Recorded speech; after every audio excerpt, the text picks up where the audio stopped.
All right, so welcome to the cloudonaut podcast. We are your hosts, Michael and Andreas Wittig. We have been building on AWS since 2009, and here you can follow along as we develop products like bucketAV, attachmentAV, marbot, as well as HyperEnv, and you can learn from our practice. This is episode number 93, and we are recording this on April the 10th in 2025. And in case you're watching this live on YouTube or LinkedIn, feel free to ask questions in the chat. And we will have a look at them either directly or at the end of the show. So, Andreas, I'm going to start with the first topic, which is about, we discovered a problem during our migration from Amazon Linux 2 to Amazon Linux 2023. And this was mostly driven by our product bucketAV, which is an antivirus or malware solution for Amazon S3, and it is running on EC2. So we had the need to switch to Amazon Linux 2023, and we were running into a couple of things, and this was actually one that I discovered quite late, and it is about, I would call them low memory instances like the T3 Nano, T3 Micro, so instances with less than 1 gigabyte of memory. And there are a couple of issues with those instances that I encountered. First, there was, and it was actually fixed this week, an OpenSSL performance bug in Amazon Linux 2023, which they fixed this week, which makes things like calculating a checksum incredibly slow on low performance instances like the T3 Nano. And for our use case, what we do basically is we download files from S3, and then we calculate the checksum to make sure that this is the correct, like we downloaded the whole file and everything is correct when we update the virus signatures database for the Sophos engine. So we calculate a checksum and we compare it, and if it matches, we are happy, and otherwise we just kind of throw an error. But it turned out that our software running on a T3 Nano was so slow because of that, because calculating the checksum actually was taking like seconds for very small files with a couple of megabytes. And this is actually caused by this problem. And it should be fixed now. And I hadn't had the time to verify this before the show, but I just received an email yesterday from GitHub that the issue is closed, and it should work now better.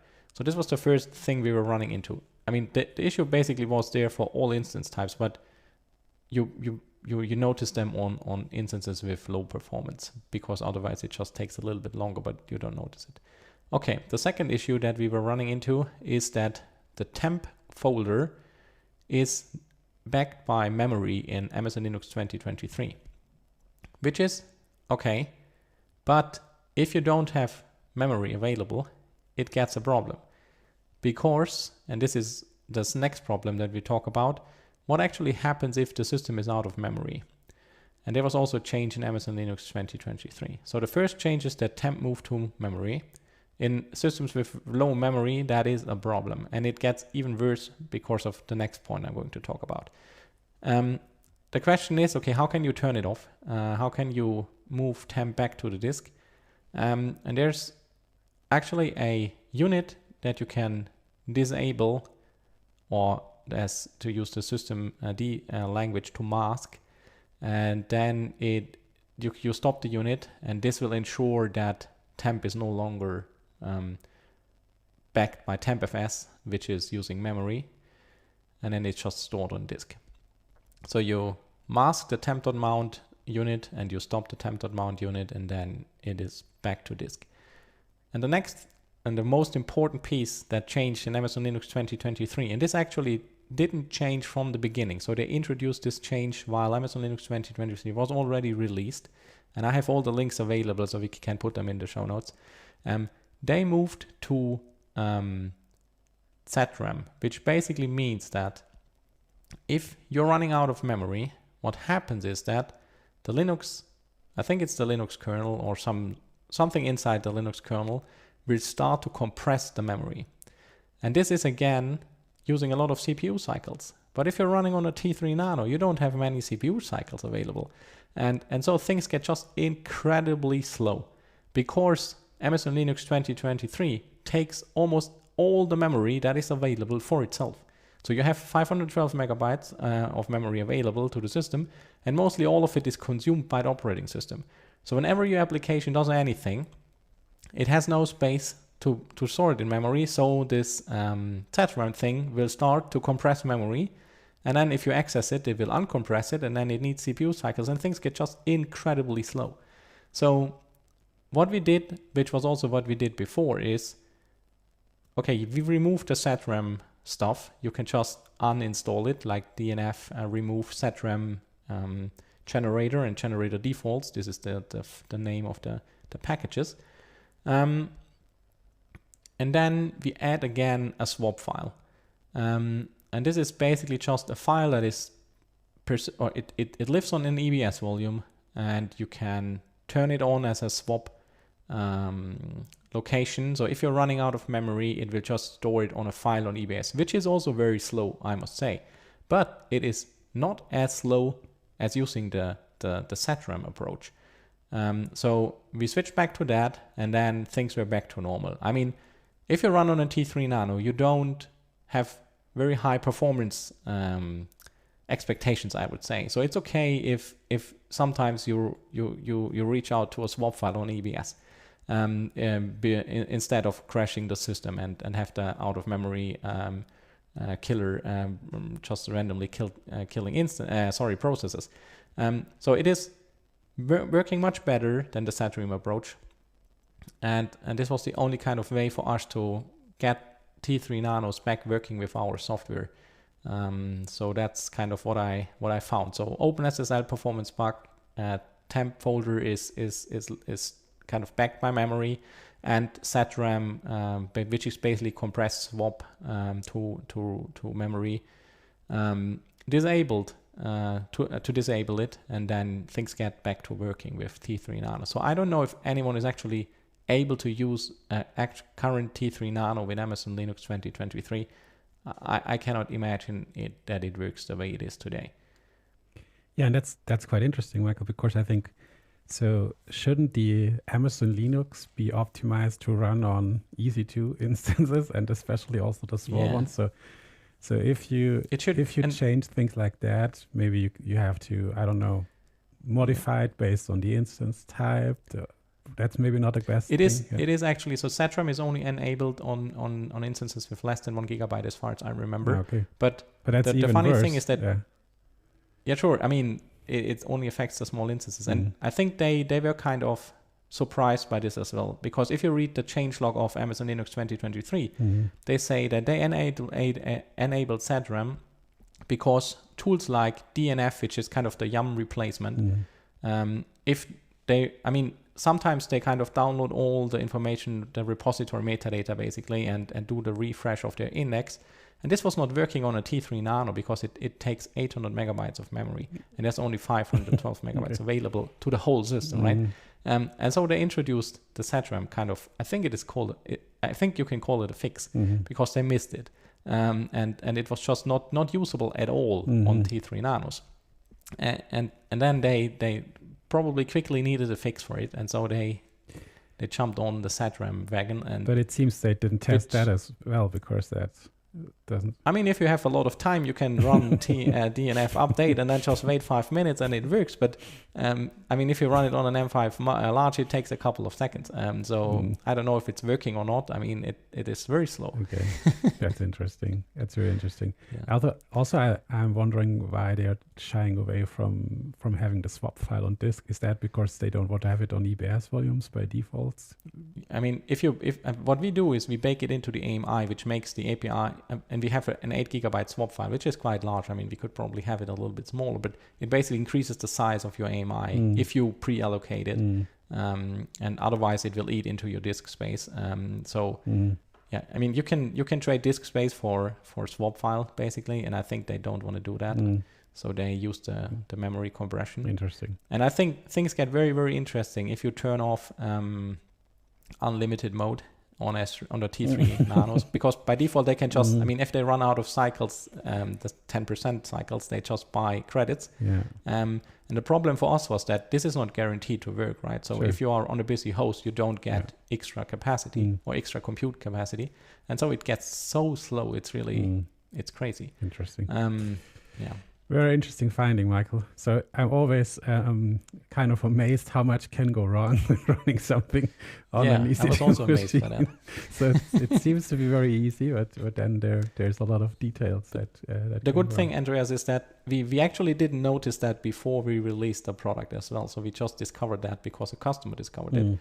And we now have a test that also runs our test suite on a T3 Nano. So we are now safe to kind of ensure that our system works on the smallest instance type that we support. Probably Amazon Linux 2023 is better tested by us than by Amazon.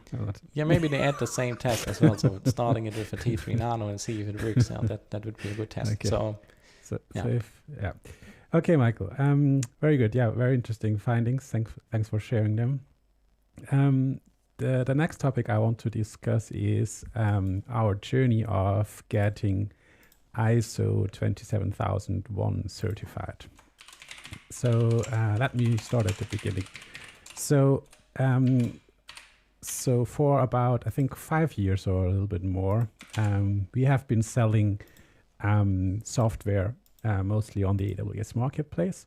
But our main product, bucketAV, is a software solution that the customer runs in their AWS account. So that means the data processing happens on their cloud infrastructure, the customer's cloud infrastructure. So this is a model that we like very much, and our customers like a lot, because they do not have to hand over their sensitive data to a third party like us. And yeah, it works well for everyone, I would say. But then last year we started working on what we call attachment AV, which is basically bringing antivirus malware scanning to other cloud platforms like Atlassian for Jira Confluence, to Salesforce. We also provide an API and WordPress and so on. So, but with that, we are basically moving into new territory, which is we are providing software as a service offerings. So now the applications that do the scanning send the data from the customer to our backend system, where we then run the Sophos engine and to scan the file. So now we process customer data on our backend system. And this led to the thing that many of potential customers, many prospects, they wrote in and asked us, basically asking the question, how can we trust you that you are protecting the information, the data that we send over to your systems? And of course, that's a very legit question, especially as a company that is not well known everywhere. So, and yeah, we thought we saw this coming up as a question in our sales discussions more and more. And many customers have been asking us about whether we have a certification. There are a bunch of them out there, but many of them ask about an ISO 27001 certification. And so, yeah, that's why we started basically looking into that. So maybe first of all, we had doubts, I would say, Michael. So we were not sure if this is the right thing to do for us. So we are a two-person company, right? So we thought, is it for small companies like us? Is there even a chance to get ISO 27001 certified, right? So this was the first question. Do we have enough people to fill all the roles that are needed? Stuff like that was a question. Even is it worth the effort, the overhead, the management, and all the effort that goes into that? Is that worth the effort? So we were not sure about that. And then I think the other doubt, Michael, we had is we expected that the process of getting certified is probably a lot of boring paperwork, not adding too much real value to everything.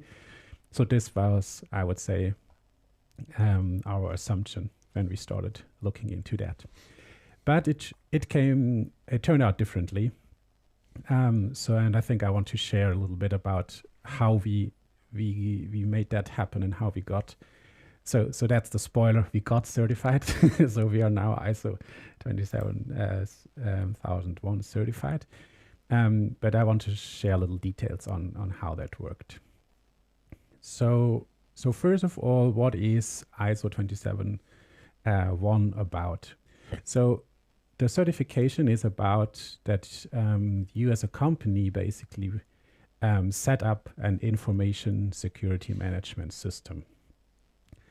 And the information security management system is basically there to fulfill a few requirements. So one is, the first one is you need to identify and assess the risks, the information security risks. So what are the risks that our company faces on an information security level? So this is basically what you need to track somewhere. So give you one example, you need to track all the vendors that you work with. So we are working with Amazon Web Services, we work with Google Workspace, and so on. So you need to have a list of all the vendors that you work with to make sure that you have basically everything inside that is relevant to information security.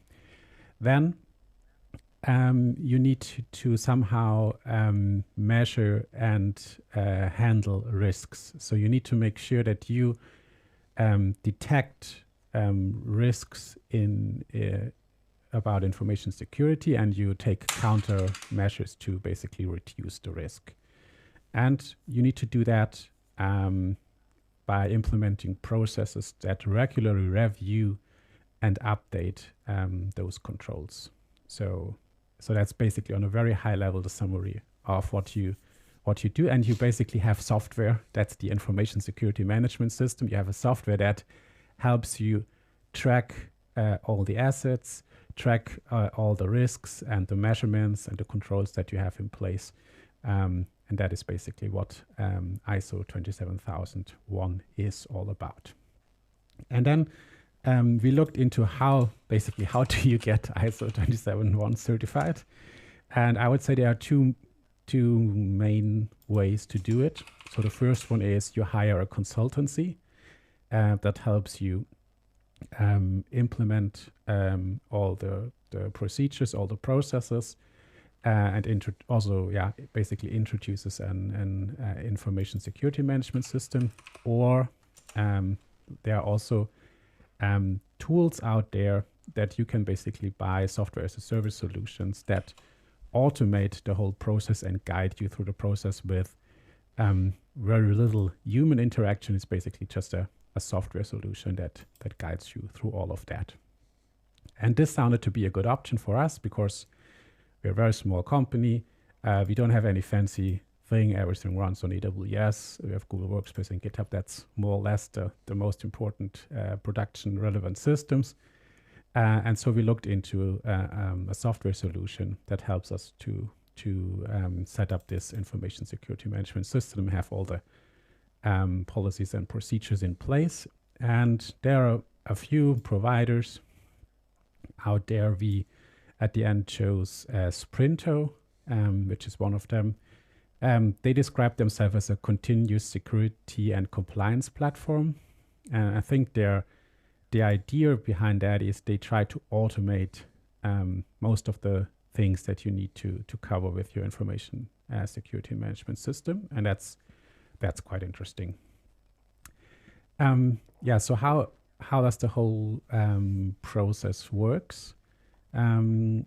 So basically in our case, Sprinto, so you can use other tools as well, but this is just one example.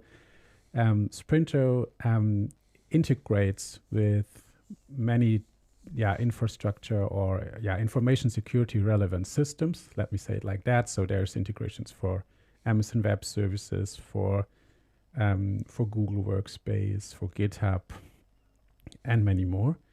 And basically the first step that you do is you connect all those integrations, which then starts to collect data basically from your from your infrastructure, from your cloud infrastructure. And this is one important aspect. And the other aspect is, depending on the compliance framework that you choose, Sprinto creates you the documents that you need, which is the procedures and the controls, the policies and procedures that you have in place. So basically here is written out what is required for the level of information security that we want to achieve. So things like, I don't know, we have a process in place to make sure we are deleting access to systems when an employee or contractor leaves the company. That's one example. This is written down, and it's written down who is responsible for that process, who needs to make sure that this is in place and working. And there are many other examples of that. Let me give you another one. There's another one that says data has to be stored on disk in an encrypted way. So that's another thing that you have to follow along.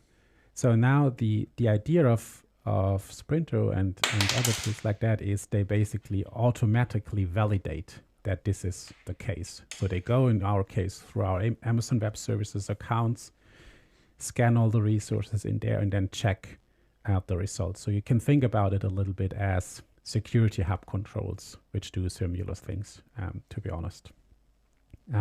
But the checks here are basically the coming from the ISO security, the ISO 27001 controls, and then are implemented as automated checks, which is very cool.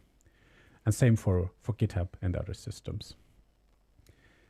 So for our example, it took us about 8 weeks to basically configure all those integrations and to implement all the requirements that came up during the process. Okay. So I want to highlight one thing which is, I think, especially interesting for this podcast and for the audience, which is how in this case, Sprinto handles the infrastructure on AWS. So the cool thing is the AWS API allows you to describe all the resources in your account, and you first it's very easy to get a list of all the assets that belong to your AWS accounts. And the first thing you do is then you classify them as this is a production asset or this is a non-production asset. Because all the checks basically, they only apply to production assets. And in our case, we have separated production and non-production workloads in different AWS accounts. So for us, it was very easy to basically add the accounts that run production workloads to Sprinto and run the checks for all those resources in the account, with a few manual exceptions, because you always have a few resources in an account that are not production relevant that we then marked manually as non-production. And then we run into, with Sprinto, we run into an issue because at the beginning when we started the project, there was no way to automate the rollout of Sprinto to multiple AWS accounts, which was a bummer. But luckily they implemented the feature in the time span that we implemented or gone through the project, and then it was possible to use AWS organizations and CloudFormation stack sets to roll it out to all accounts that are relevant. So this was cool. And then, as you, Michael, as you have probably know from Security Hub, if you run a tool with automated checks, you get a lot of findings. And what I learned here as well is it's not worth to implement or to fix every finding that comes up, because there are always, I would say, some false positives. So it's not always advisable to just implement what comes up. I'll give you one example. So one of the checks that Sprinto implements is they check for every DynamoDB table whether you have enabled the backup functionality of DynamoDB to be able to restore to a certain point in time. And we have a bunch of DynamoDB tables where we don't enable backup, but that's for a reason, because we use DynamoDB tables a lot to store things like sessions or short-lived markers that we then delete after a few minutes automatically with a time to live attribute. So it doesn't make much sense to back up those tables. And even worse, if you would enable backup for those tables, the costs would go up because you have a lot of data coming as that you write and delete immediately afterwards. So that all goes into the backup and adds up to the backup. So I think that's important if you then follow the findings, that you always double check if it really makes sense and adds any value to implement the change that is requested. Because if not, you can also mark it as an exception and basically argue and document why you're not following the standard here. Yeah. Okay, so one more thing. So I think the thing where we gained the most from the whole process, and at the beginning I said we were a little afraid that the whole thing is only producing a lot of paperwork and doesn't add real value, but what really added a lot of value to our information security is basically the vulnerability management. So we have used GitHub's DependerBot and AWS Inspector in the past, and we also keep all the dependencies in our projects up to date, but we didn't have a process defined for that. So we have been doing it from time to time. We made sure that we have installed the latest patches and so when releasing a new version, but we didn't really track vulnerabilities. And now, because we are going through the process and prepared for the certification, we had to establish a process that makes sure we are fixing vulnerabilities right away.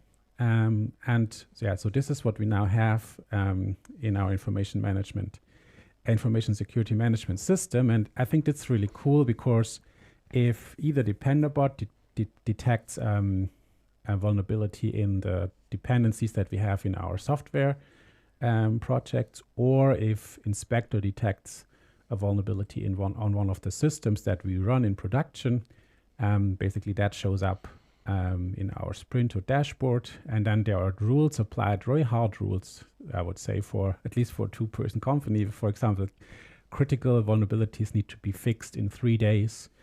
High vulnerabilities need to be resolved in 30 days. So that is for us something we have now to keep an eye on, and we get notified about it and fix it within those time spans. And I think that's really a huge benefit that we got from going through that process of getting certified. Yeah, so I think overall, preparing for the ISO 27001 certification, it helped us to establish processes, and it really improved, I would say, our information security standards in our company, and helped us a lot. We learned a lot. And also I think the next thing is we hope that this helps us to build trust with prospects and customers for attachment AV. Yeah, so I'm quite happy with the results, and I didn't expect to basically learn and improve something, and it was very happily surprised about that. Yeah, that's a great story, Andreas. And I must admit that I would never started getting ISO 27001 certified. And it was just like, this is the benefits of having like a co-founder basically on the team. So that's great. I'm very happy to see that it worked so well. And I have to share one funny story, Andreas, or at least I think it's funny. So more than 15 years ago, when I went to university, I had a course on, I don't know how it was named, but it was basically about ISO 27001 and also I think 9001. How's it called? A standard? I don't know how it is called.